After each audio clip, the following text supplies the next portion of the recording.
आज हम स्वाधीनता सेनानी सरदार सिंह राव जी राणा को श्रद्धांजलि अर्पित कर रहे हैं। उनका निधन 25 मई 1857 को हुआ था। Rao ji Rana Paris Indian society के संस्थापक सदस्य और इंडियन होम रूल सोसाइटी के उपाध्यक्ष थे।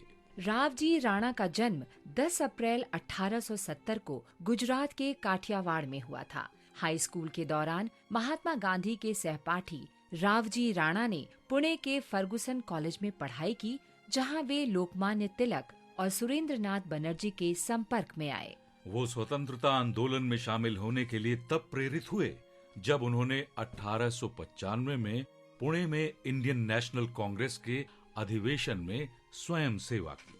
लंदन में कानून की पढ़ाई के दौरान राव जी राणा श्यामजी कृष्ण वर्मा और भीकाजी कामा के संपर्क में आए। उन्होंने लंदन में इंडिया हाउस की स्थापना में भी सहायता की। 1899 में राव जी राणा पेरिस चले गए और वहां लाला लाजपत राय सहित भारतीय राष्ट्रवादी राजनेताओं के संपर्क में आए। 1905 में Rana Indian home rule society के संस्थापक सदस्य बने। मुंशी शाह बुजोरजी गोदरेज और भीकाजी कामा के साथ मिलकर उन्होंने पेरिस इंडियन सोसाइटी की स्थापना की। राणा ने दिसंबर 1905 में द इंडियन सोशियोलॉजिस्ट के अंक में महाराणा प्रताप, छत्रपति शिवाजी और अकबर के नाम पर भारतीय विद्यार्थियों के लिए 2-2 हजार रुपए की 3 छात्रवृत्तियों की घोषणा की। राव जी राणा ने कई तरह से भारत के स्वतंत्रता संघर्ष में योगदान किया। मदन लाल ढींगरा ने 1909 में कर्जन वाइली की हत्या के लिए राव जी की ही पिस्तौल का उपयोग किया था। राणा ने प्रतिबंधित पुस्तक the Indian war of independence प्रकाशित करने के लिए विनायक दामोदर सावरकर की भी सहायता की थी। लाला लाजपत राय ने 5 वर्ष तक उनके घर में रहने के दौरान ही अपनी पुस्तक अनहैप्पी इंडिया लिखी थी। राव जी राणा ने मॉस्को में बम बनाने के प्रशिक्षण में सेनापति बापट की सहायता की थी। उन्होंने जर्मन रेडियो पर श्रोताओं को संबोधित करने के लिए सुभाष चंद्र बोस की भी सहायता की थी। राव जी राणा ने काशी हिंदू विश्वविद्यालय की स्थापना में भी सहयोग किया।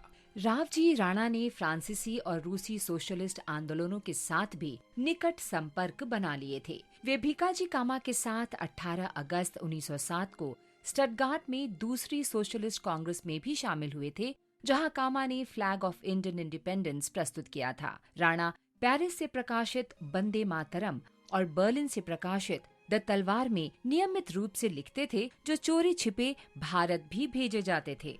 राष्ट्रवादी गतिविधियों के कारण फ्रांस की सरकार ने 1911 में राणा को निष्कासित कर दिया।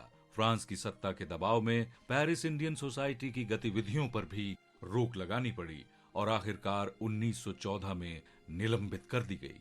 राणा को अपने पुत्र और पत्नी के निधन का दुख सहना पड़ा और उसके बाद वो सार्वजनिक जीवन से विमुख हो गए और स्वतंत्रता के उपरांत 1948 में भारत लौट आए। गुजरात के वेरावल में 25 मई 1957 को राणा का निधन हो गया। उन्हें 1951 में फ्रांस की सरकार ने सम्मानित किया। महान राष्ट्रवादी राव जी राणा को शत शत नमन। आज हम स्वाधीनता सेनानी काजाओ उर्फ पुखराम्बा का भी स्मरण कर रहे हैं। वो मणिपुर के कांगामोंग के निवासी थे।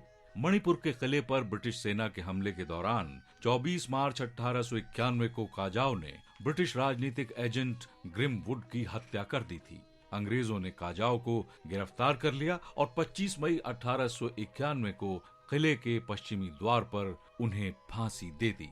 शहीद काजाओ को हमारा शत शत नमन। हम आज स्वतंत्रता सेनानी हिरांग खोगजा को भी याद कर रहे हैं। उन्होंने 1891 में अंग्रेजों से लड़ाई लड़ी थी। खोगजा मणिपुर के हिरांग गांव के निवासी थे। आंग्ल मणिपुर युद्ध के दौरान 25 मई 1891 को खोंगजोंग मैदान में खोगजा वीर गति को प्राप्त हुए।